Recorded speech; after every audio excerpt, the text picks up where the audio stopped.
ప్రైజ్లా దేవుని ఘనమైన నామమునకు మహిమ కలుగును గాక. ప్రభు పేరట మీ అందరికీ హృదయపూర్వక వందనాలు.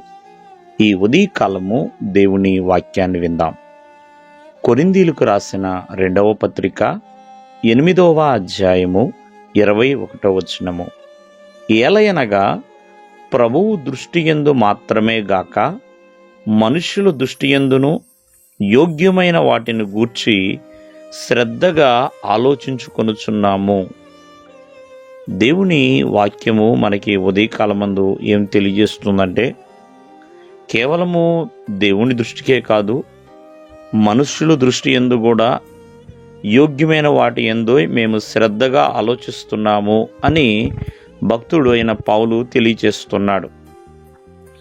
జాగ్రత్తగా ఆలకిస్తే మనము ఏ విషయాల్లో యోగ్యముగా ఉండాలి, యోగ్యత అనేది మనిషికి అవసరమా అనేది ఆలోచన చేయాలండి.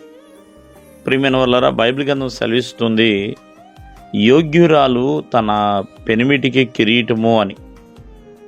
యోగ్యురాలు అంటే ఒక భార్య యోగ్యముగా ఉండాలి అని. అలాగే మీరు ఏ ఇంటికి వెళ్ళినా ఆ ఇల్లు యోగ్యమైనదైతే ఆ ఇంటికి సమాధానం వస్తుంది అని.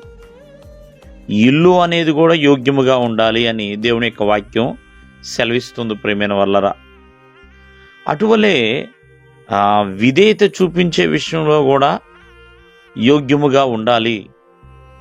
అలాగే ప్రభువు మెచ్చుకున్నవాడు యోగ్యుడు అని దేవుని యొక్క వాక్యం సెలవిస్తుందండి. అంటే మనిషి అనేది దేవుని దృష్టికే కాదు, ప్రతి ఒక్కరి ఎడల యోగ్యముగా ప్రవర్తించాలి.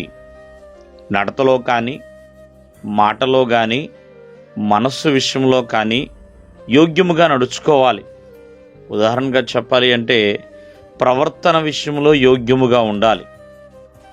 ఎందుకని మాట చెప్తున్నానంటే, మరి యోగ్యురాలు తన భర్తకి కిరీటముగా ఉందంటే అది గొప్ప భాగ్యం అండి, గొప్ప భాగ్యము. అలాగే ఎప్పుడైతే ప్రవర్తన విషయంలో యోగ్యముగా ఉంటామో భాగ్యాన్ని పొందుకున్నట్లే. ఇంటి విషయంలో యోగ్యముగా ఉంటామో భాగ్యమును కలిగి ఉన్నట్లే.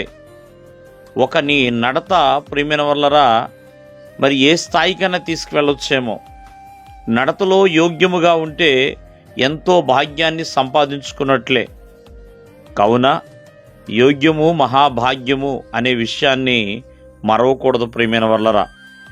కావున భక్తి విషయమైనా, దేవుని విషయమైనా, మనుషుల దృష్టికైనా యోగ్యులుగానే ప్రవర్తించాలి. దేవుడు మిమ్మల్ని ఆశీర్వదించునుగాక. ఆమేన్.